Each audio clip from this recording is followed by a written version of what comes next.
E voltamos agora com a Educação 5.0, com Débora Garófalo. Falei certo, Débora? Falou certíssimo, Letícia. Débora, seja muito bem-vinda. Agora o palco é todo seu. Muito obrigada.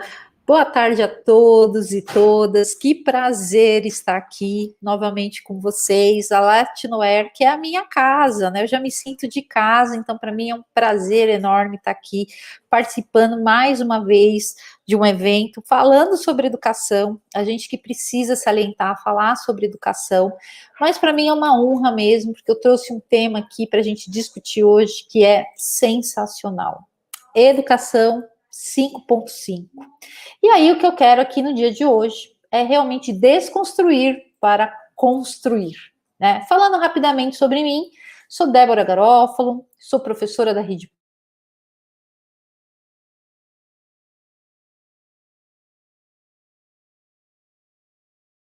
de Educação e sou colunista, escrevo aí para a Revista Moderna, para a Revista Educação, a Revista Mecatrônica Jovem também, sempre com artigos falando sobre tecnologia, sobre inovação, mas principalmente também trazendo caminhos para que a gente possa levar para a sala de aula, para a nossa vida, enfim. E pelo trabalho envolvido, Robótica com Sucata, fiquei em 2019, tive orgulho aí de representar o nosso país no Global Teacher Prize, que é considerado o Nobel da Educação. Então, fui uma das 10 finalistas, sendo considerada uma das melhores professoras do mundo.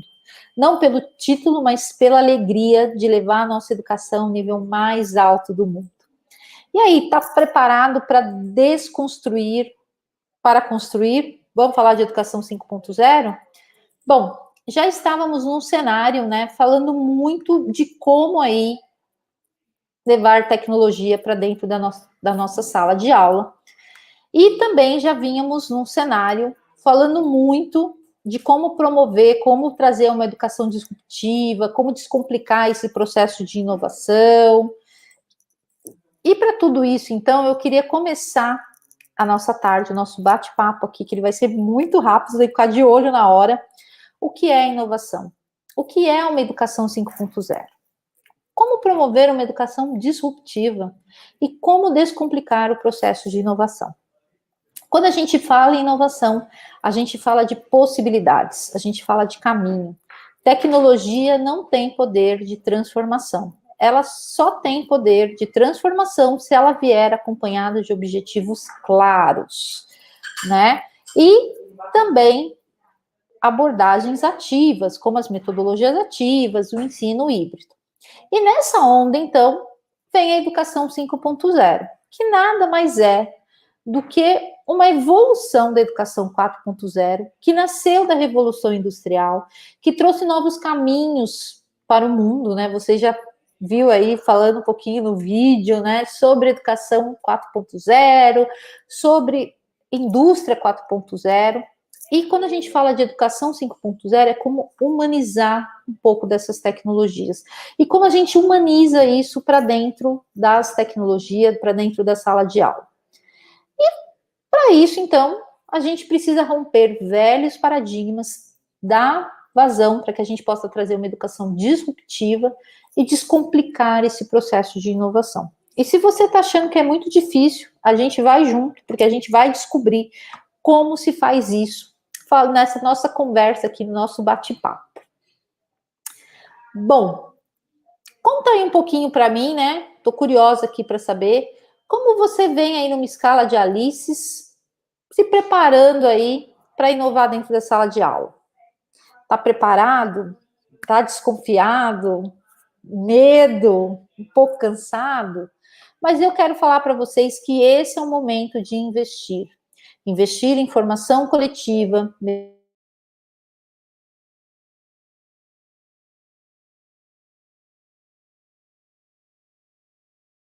importante a gente falar nisso, né?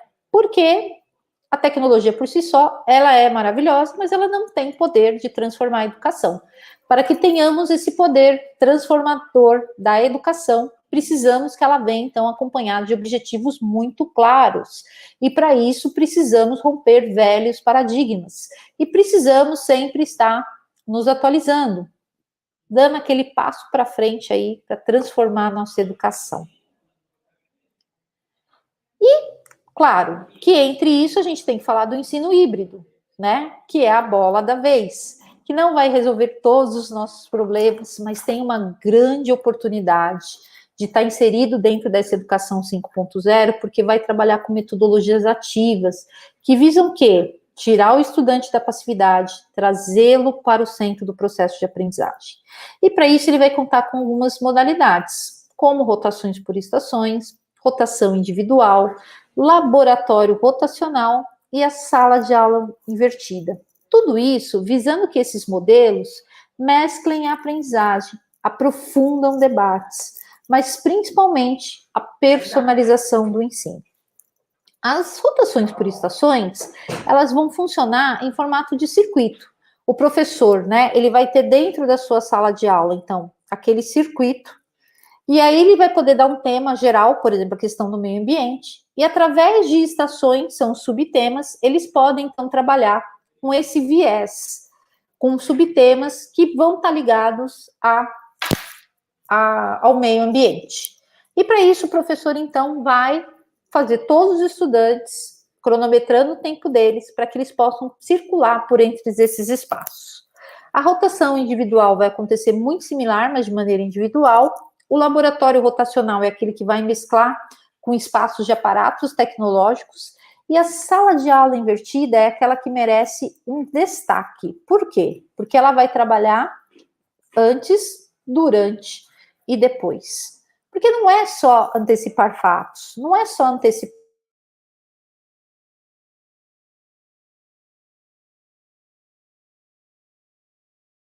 que a gente promova uma personalização desse ensino. E dando sequência aqui, então, vamos falar um pouco desses passos, agora que a gente aprendeu rapidamente sobre o ensino híbrido, quais são esses passos, então, para a transformação? Mapeie o tempo com os estudantes, define o tempo, né, por presencial remoto. Basta lembrar que a gente agora está no retorno aí híbrido dessas aulas. Então, é importante também a gente alavancar o modelo de aprendizagem, considerar, então, esse modelo, o que vai dar certo no meu formato remoto, o que vai dar certo no meu modelo presencial, mas um precisa ser continuidade da outra, um começo, meio e fim. A natureza do momento, definir aí o que vai ser aula síncrona, o que vai ser aula assíncrona, né? O que o estudante pode ver depois, mas o que é importante que o estudante veja naquele momento. Os objetos de aprendizagens, né? E hoje temos uma infinidade de possibilidades com a tecnologia, principalmente aquelas que são abertas, aquelas que são software livres, aquelas que a gente consegue aí estar utilizando, e tem várias para a nossa educação. Pílulas, vídeos, webcasts, materiais didáticos, planejamentos da atividade. Deixe o processo visível. Super importante, então, ter esse processo visível. E trilhas de aprendizagem. Disponibilize em um único local para facilitar o acesso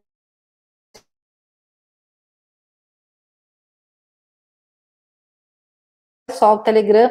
É uma ferramenta ali gratuita, também mensagem instantânea, mas tem uma capacidade maior de absorver a sala de aula. Se vai ser uma outra tipo de ferramenta para trabalhar, enfim, existem N possibilidades que a gente precisa trazer. E é por isso que eu gosto muito da Letnoware, porque a gente, quando fala em Letnoware, pensa em software livre, pensa em tecnologias abertas, pensa em modificar esse processo. E dando continuidade aqui, vamos repensar caminhos, né? Super importante a gente repensar esses caminhos com os nossos estudantes. Então, desde a avaliação diagnóstica, aos feedbacks, avaliações formativas e somativas, protagonismo juvenil. Por quê? Se a gente olhar para as nossas avaliações e introduzir também maneiras diferenciadas de promovê-las, a gente vai conseguir alcançar o que a gente tanto deseja na educação, que é o protagonismo juvenil, em que o estudante vai considerar o processo investigativo, vai permitir a criatividade, vai repensar processos, vai lidar com novas ferramentas, vai exercer uma escuta ativa e trabalhar com habilidades socioemocionais. Tudo isso tendo como fundo de pano as tecnologias abertas, os software livres, que dão um dinamismo à nossa educação. Legal, né? Então, precisamos repensar processos, precisamos repensar abordagens, mas também precisamos repensar ferramentas digitais de aprendizado, que a gente possa levar para a nossa sala de aula ferramentas de aprendizado que sejam diferenciadas. É isso que vai fazer a grande diferença na nossa educação. E aqui, para a gente fechar um pouquinho de maneira bem rápida sobre as metodologias ativas, é preciso, então, a gente fazer uma análise, né, de como estamos ensinando. Estamos conseguindo levar a educação 4.0, a educação 5.0 para dentro da nossa sala de aula? Estamos conseguindo aí promover a interação? Estamos conseguindo rever o nosso papel de docente? Semana especial, semana da educação, semana do dia do professor. É sempre importante, então, que lembremos dessa data, mas lembremos também do nosso papel, né? Estamos conseguindo ser mediador dos nossos estudantes, estamos conseguindo ser um parceiro dos nossos estudantes e, principalmente, estamos nos permitindo aprender. É um pouco desse convite que eu quero fazer para vocês. Trabalhar.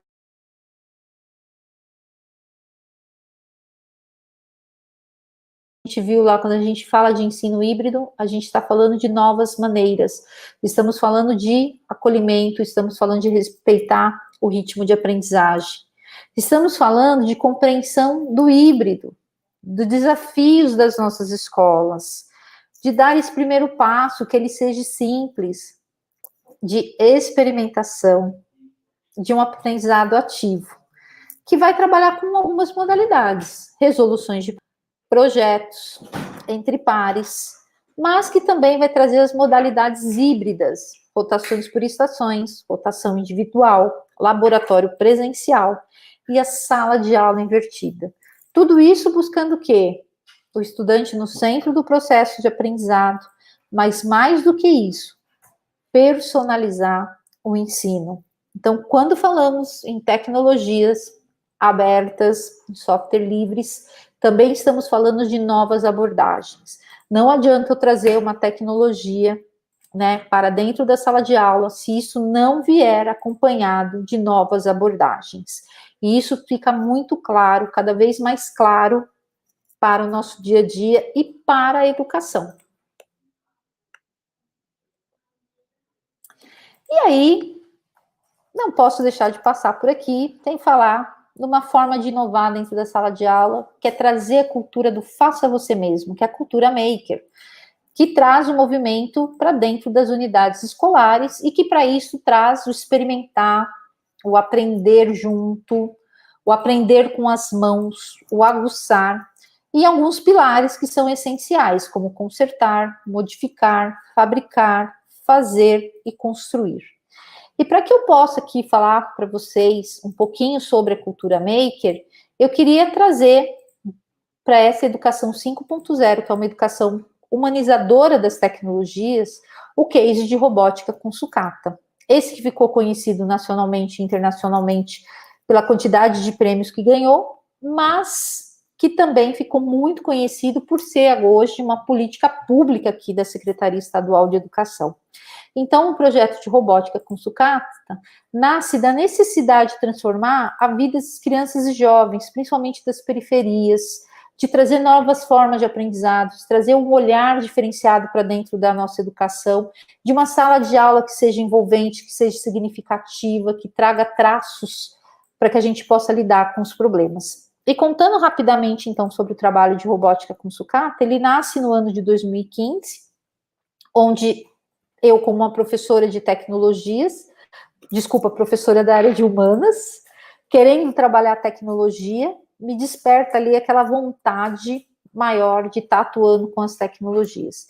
E aí eu começo a conversar, então, com os estudantes, com os professores, e surge essa oportunidade. E eu imediatamente levanto a minha mão querendo ser professora de tecnologia. Mas numa escola que não tinha o básico para se iniciar o trabalho com tecnologia, com computadores muito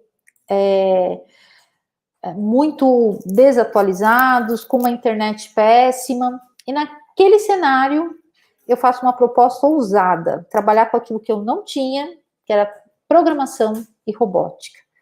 Por quê? Porque precisávamos dar um avanço na educação, precisávamos olhar um projeto que fosse integrador para aqueles meninos e meninas. E ali fui aceita, referendada pelo conselho de escola e começo então a querer conhecer os meus estudantes. Eu deixo de ser professora de 1, 2, 3 salas para ser professora da escola inteira, mais de 1.000 crianças. E de uma forma muito unânime, 70% dos meus estudantes relataram que o lixo era um problema na vida deles. O lixo que impedia essas crianças de irem para a escola, que trazia doenças como dengue e leptospirose. Diante desse cenário, não podia ficar indiferente, e ali eu tinha 2 opções: me lamentar por aquilo que eu não tinha, ou abraçar esse lixo e transformar ele em objeto de conhecimento. E claro que eu preferia a segunda opção, transformar o lixo em objeto de conhecimento. E a partir daí, estruturei junto com os estudantes o trabalho de robótica com sucata, dessa necessidade de transformar esse lixo em objeto de conhecimento, mas principalmente ressignificar o espaço da escola, ressignificar com outros olhares, trazer uma cultura inovadora. E, a princípio, eles estavam muito resistentes, porque eles falavam: professora, você vai nos tirar da nossa única aula de tecnologia para pegar lixo nas ruas? O que vai adiantar? O lixo é uma questão cultural. E robótica não é coisa para estudante de escola pública, é para estudante de escola particular. Eu queria desmistificar isso. Eu queria tirar dessas crianças que eles não eram capazes, porque essa fala é uma fala que me dói muito ainda enquanto professora. Eles acreditarem que um trabalho não é para eles. E a partir daí nasce um trabalho de robótica, mas um trabalho de robótica aberto, livre, sem um kit específico, mas com muita vontade de fazer a diferença, indo para as ruas, coletando materiais, conversando com a comunidade. E essa sensibilização veio a partir dessas imagens que vocês estão vendo, porque quando eles começaram a olhar para isso, eles começaram a entender que eles poderiam fazer robótica, que eles poderiam ser diferenciados, que eles poderiam, então, fazer um trabalho que fosse significativo para eles, para a comunidade e para o aprendizado.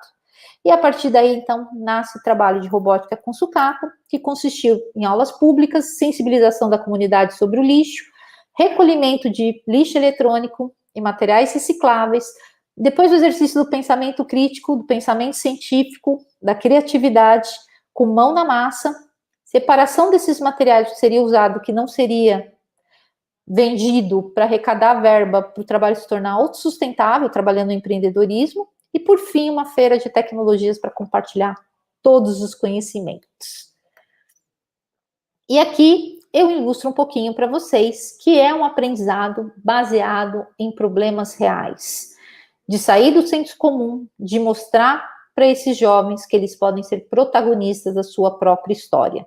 Então, sempre com luvas, sempre com os materiais, mas sempre com esse olhar na sustentabilidade e no ensino de programação e robótica que fosse aberto, que fosse livre, né, que não fosse amarrado num kit e que fosse igual, que fosse com equidade para todos.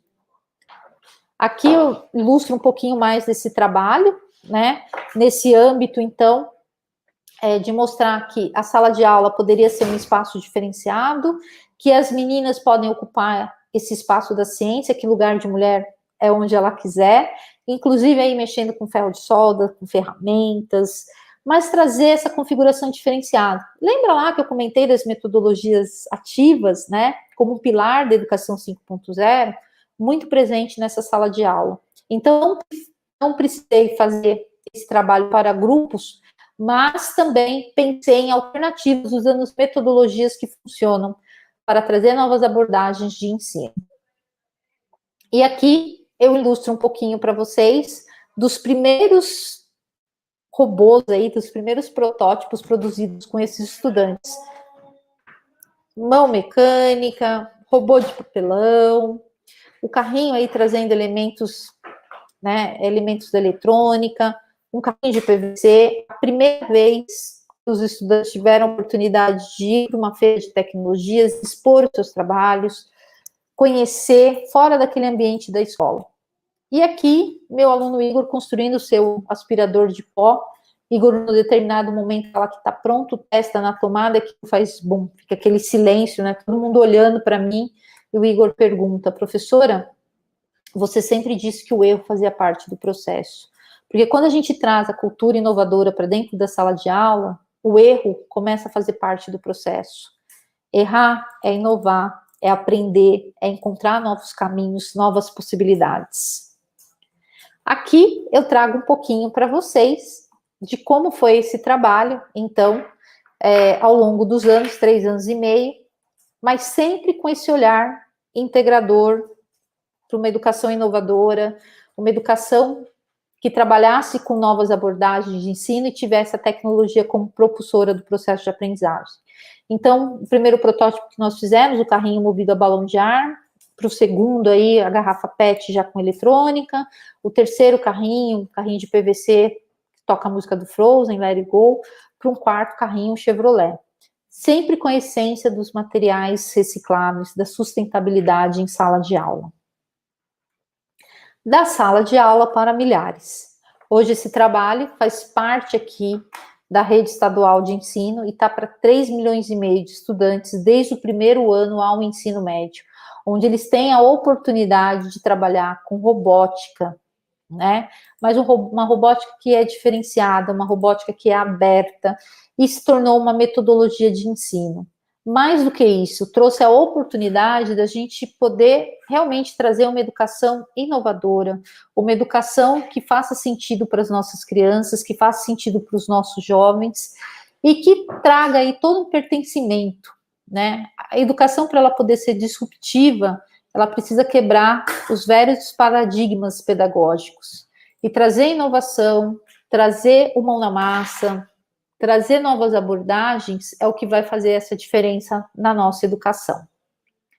E aí, para a gente poder encerrar esse momento, né, a gente já está pertinho aqui do final, ter altos recursos tecnológicos não garantem uma aprendizagem efetiva. Para que tenhamos apropriação do conhecimento, é necessário ter uma aprendizagem integral, baseada em experimentação e significativa.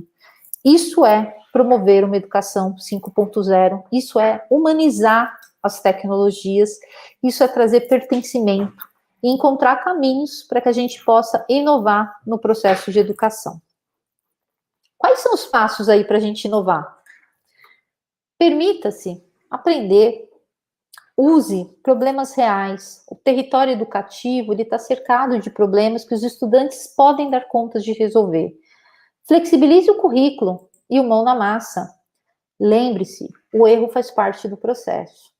E considere o processo e não o produto final. Essas são chaves para quem quer inovar. Lembrando sempre que esse processo começa por nós, professores.